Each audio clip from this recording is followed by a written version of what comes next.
अरे तुम फिक्र ना करो, परवीन की किसी बेटी की मंगनी हो या ना हो, तुम्हारी और नीलम की जरूर होगी।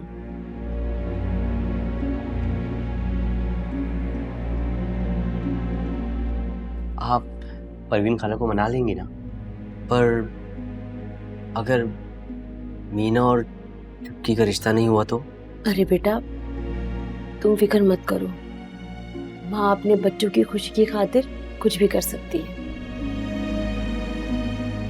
अब जो होगा कल ही होगा, सुकून से खाना खाओ।